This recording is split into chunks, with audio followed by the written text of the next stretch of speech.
की ज्या अहमदनगरच्या किल्ल्यामध्ये डिस्कवरी ऑफ इंडिया यासारखा एक अत्यंत महत्त्वाचा ग्रंथ जवाहरलाल नेहरूंनी लिहिला की ज्यांच्या हातामध्ये जे देशाची सत्ता आहे त्यांना नेहरू परिवार म्हणल्याच्या नंतर काय होतं मला माहीत नाही. भले त्यांनी काही म्हणो, त्यांनी काही टीका टिप्पणी करो, पण या देशाच्या इतिहासामध्ये नेहरू परिवार आणि त्यांचं योगदान हे कुणीही पुसू शकत नाही. आणि राजीव गांधींच्या संबंधी आस्था असलेल्या फैसले बंधुभगिनी, आजचा दिवस राजीवजींचं स्मरण करण्याचा दिवस आहे. या देशाच्या स्वातंत्र्याच्या नंतर जी एक नवी पिढी देश चालवण्याच्यासाठी काँग्रेसचं नेतृत्व हातामध्ये घेऊन यशस्वी झाली, त्याच्यामध्ये राजीव गांधींचा उल्लेख हा प्रकर्षाने करावा लागेल. मला आनंद आहे की त्यांचा हा आजचा दिवस मुंबईमध्ये साजरा होतो, की ज्या मुंबईमध्ये त्यांचा जन्म झाला. एवढंच नव्हे, काँग्रेस आणि मुंबई यांचं एक अनोखं नातं होतं. आपल्यापैकी अनेकांना ठाऊक असेल, काँग्रेस पक्षाची पहिली बैठक ही पुण्याला होणार होती आणि त्याच वेळेला पुणे नगरीमध्ये एकची साथ आली आणि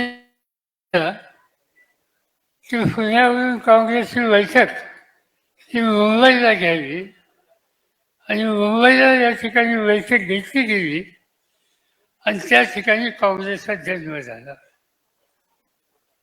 आणखीन एक अत्यंत महत्त्वाची ऐतिहासिक बाब आहे की ज्याचा उल्लेख मुकुंद वासनिकांनी आपल्या या ठिकाणी केला की सुरुवातीचा काँग्रेसचा काळ हा देशाच्या लोकांच्यामध्ये जागृती करणं,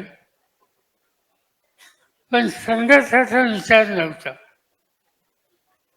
स्वातंत्र्य प्राप्त करण्याच्यासाठी संघर्षाची भूमिका घ्यायची नितांत आवश्यकता आहे. ही वेळ आणि हा विचार ऑगस्ट क्रांती मैदानावर महात्मा गांधींनी त्या काळामध्ये करून दाखवलं होतं. ती काँग्रेसची बैठक, की त्या बैठकीमध्ये गांधींनी चलत जाऊचा नारा दिला आणि संध्याकाळी ब्रिटिश सरकारने त्यांना अटक केली आणि पुण्याच्या आगा खान राजेश्वरीने नेऊन त्यांची रवानगी त्या ठिकाणी केली. आणि दुसऱ्या दिवशी अरुणा सफारी यांच्या नेतृत्वाखाली वर्किंग कमिटी भरली आणि हा संघर्ष आम्ही पुढे नेणार या प्रकारचा आदेश अरुणा सफारीने दिला. आणि त्यावेळेच्या इंग्रज सरकारने संपूर्ण काँग्रेसची कार्यकारिणी तिला अटक केली आणि बाळासाहेब थोरातांच्या अहमदनगर जिल्ह्यात एक प्रसिद्ध किल्ला आहे, त्या किल्ल्यामध्ये नेऊन काँग्रेसची वर्तणुकी ठेवली की ज्या अहमदनगरच्या किल्ल्यामध्ये डिस्कवरी ऑफ इंडिया यासारखा एक अत्यंत महत्त्वाचा ग्रंथ जवाहरलाल नेहरूंनी लिहिला. ही सगळी इतिहासाची मालिका आणि मुंबई यांचा कुठे ना कुठे संबंध आहे. राजीव गांधींचा जन्म इथं झाला. राजीव गांधींचं काँग्रेस पक्षाचा अध्यक्ष म्हणून एक अत्यंत गाजलेलं भाषण हे मुंबईमध्ये झालेलं होतं. अखिल भारतीय काँग्रेस कमिटीचं अधिवेशन मुंबईमध्ये होतं आणि काँग्रेसला एक नवीन दिशा द्यायची हे सूत्र राजीव गांधींनी याच मुंबई शहरामध्ये मांडलेली होती. आणि म्हणून मुंबई आणि काँग्रेस, मुंबई आणि राजीव गांधी यांचा एक आगळा वेगळा अशा प्रकारचा सलोखा होता, ऐतिहासिक अशा प्रकारचा तो होता. आणि अशा तऱ्हेला त्यांच्या संदर्भाचा हा सोहळा या ठिकाणी होतोय याचा मला मनापासूनचा आनंद आहे. मी काय अधिक बोलून आपल्या सगळ्यांचा वेळ घेऊ इच्छित नाही. आज हा राजीव इंदिरा गांधींचा विचार असेल, जवाहरलाल नेहरूंचा विचार असेल, मोतीलाल नेहरूंचा विचार असेल, महात्मा गांधींचं मार्गदर्शन असेल, मौलाना अब्दुल कलाम आझाद, अनेकांची नावं घेता येतील. या सगळ्यांचं योगदान या देशाच्या उभारणीमध्ये आणि देशाच्या स्वातंत्र्याच्यामध्ये हा या देशाचा एक अत्यंत महत्त्वाचा इतिहासाचा भाग आहे. आज ज्यांनी इतिहास निर्माण केला, ज्यांनी या देशाला नवीन दिशा दिली, देश पैक्यांच्या वृत्तीतून मुक्त केला, त्यांचं योगदान या देशाच्या प्रत्येक नागरिकाला अभिमान वाटावा अशा प्रकारचं ते आहे. पण दुर्दैव असं आहे की ज्यांच्या हातामध्ये जे देशाची सत्ता आहे त्यांना नेहरू परिवार म्हणल्याच्या नंतर काय होतं मला माहीत नाही. पण मी संसदेमध्ये बघितलं नेहरू कुटुंबियांच्या टीका केल्या, ज्यांनी आपलं आयुष्य सगळ्या देशासाठी दिलं, सर्वस्व देशाच्यासाठी दिलं. 1, 2, 3, 4 पिढ्या या देशाच्यासाठी ज्यांनी खर्चा केला, अशा व्यक्तींच्या, अशा कुटुंबियांच्या संबंधीची एक प्रकारची आक्षाची भूमिका आजच्या देशाचे प्रधानमंत्री आणि त्यांचे सहकारी घेतात ही अत्यंत दुर्दैवी अशा प्रकारची गोष्ट. भले त्यांनी काही म्हणो, त्यांनी काही टीका टिप्पणी करो, पण या देशाच्या इतिहासामध्ये नेहरू परिवार आणि त्यांचं योगदान हे कुणीही पुसू शकत नाही. आणि त्याची वजन आज आज तोच विचार राजीव गांधींच्या नंतर पुढेही चालू ठेवलेला आहे. माझ्या व्यक्तिगत जीवनामध्ये काही रोज माझ्या आयुष्यात राहणाऱ्या आहेत. माझ्या मुलीचं लग्न ठरलं. लग्न बारामतीला होतं. राजीव गांधी बारामतीला आले आणि लग्नाला उपस्थित केली. मला आठवत आहे की दुःखद गोष्ट आहे, राजीवजी केले त्याच्या आदल्या दिवशी त्यांचा मुक्काम मुंबईत होता. मोहम्मद अली जवळ त्यांची सभा आम्ही लोकांनी आयोजित केली होती. त्यावेळी सभा किती वेळ चालाव्यात याच्या बंधनं नव्हते. रात्री 10 वाजता आमची सभा संपली आणि मुक्कामाला राजीवजी माझ्या घरी आले वर्षाला. आणि सकाळी 7 वाजता तयार होऊन दक्षिणेमध्ये गेले चेन्नईला.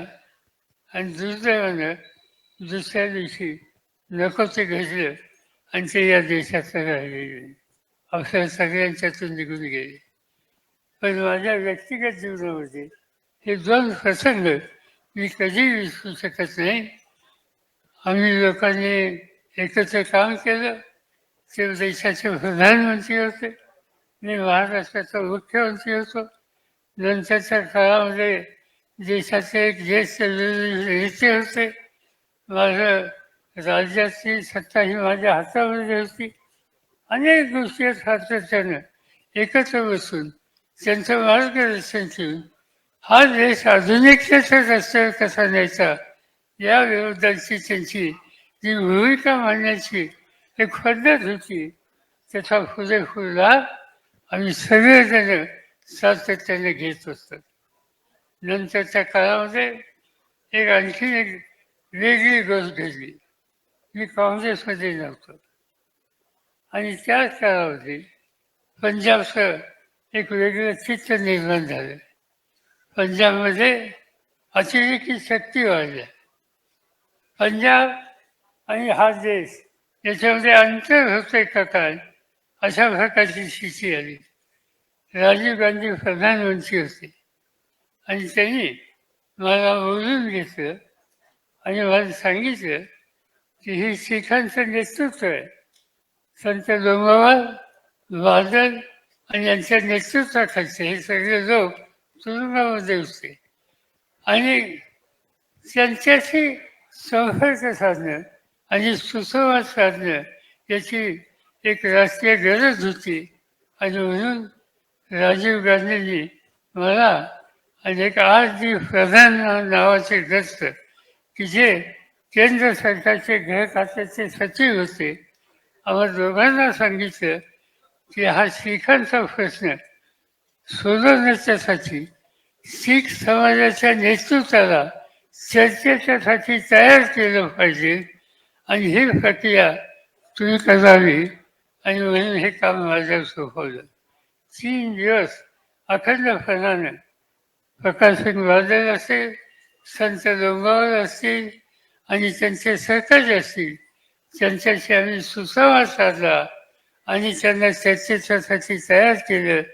नंतरची चर्चा राजीवजींची आणि त्यांची झाली आणि त्या चर्चेच्या नंतर एक प्रकारचं सामंजस्य हे निर्माण होण्याची प्रक्रिया सुरू झाली.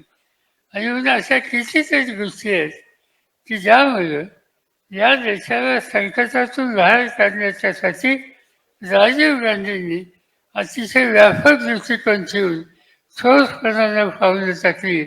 अशा भारत मातेच्या सुपुत्राचं आज आपण या ठिकाणी स्मरण करतोय. त्यांनी राष्ट्रासाठी केलेले कष्ट, राष्ट्रासाठी केलेला खस्ता आणि राष्ट्रासाठी जे केलेला त्याग याचं अखंड स्मरण आपण लोकांनी ठेवावं आणि ती विचारधारा मजबूत करण्याचं ऐतिहासिक काम आपल्या सगळ्यांना करावं लागेल. ही भूमिका घेऊनच इथून आपण जाऊया एवढंच सांगतो आणि माझे 2 शब्द संपवतो.